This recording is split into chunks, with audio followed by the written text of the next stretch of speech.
Pak ditë pa u bërë një vit I plot prej kur qeveria lehtësoi masat e sigurisë në raport me mallrat nga Serbia në pikën kufitare në Merdare, organizata gjermane GIZ ka hapur tenderin për blerjen e 2 skanerëve të mëdhenj për Kosovën.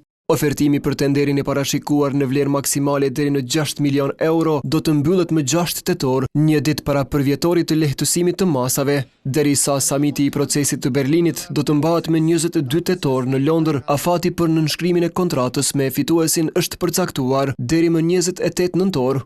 Por procesi I blerjes dhe funksionalizimit të 2 skanerëve të mëdhenj me rreze X që do të vendosen në pika kufitare të Kosovës me Serbinë parashihet të zgjas 12 muaj, që nënkupton se do të vijë në shërbim tek në muajt e fundit të 2026-s.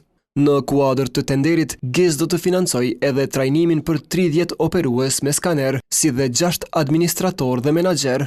Në një tjetër zhvillim, në fund të gushtit, përkundër 5 ofertave, dogana e Kosovës anuloi procesin e prokurimit në vlerë të parashikuar 2.1 milion euro për blerjen e një skaneri mobil me rreze X për, siç thuhet, arsye buxhetore dhe duke vlerësuar se asnjëri prej tenderëve të pranuar nuk është I përgjegjshëm.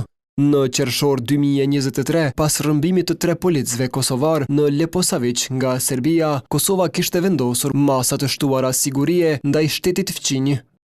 Me qëllim të zhbllokimit të marrëveshjes për tregti të lirë CEFTA dhe në prag të samitit të kaluar të Berlinit në tetor 2024, Kosova kishte vendosur të lehtësoj masat e sigurisë në pikën kufitare në Merdare. Ky veprim ishte ndërmarrë krahas premtimit të partnerëve ndërkombëtar se do të ndihmojnë Kosovën në pajisjen me skaner me rreze X. Masat e sigurisë vijojnë të jenë në fuqi në 5 pika tjera kufitare me Serbinë.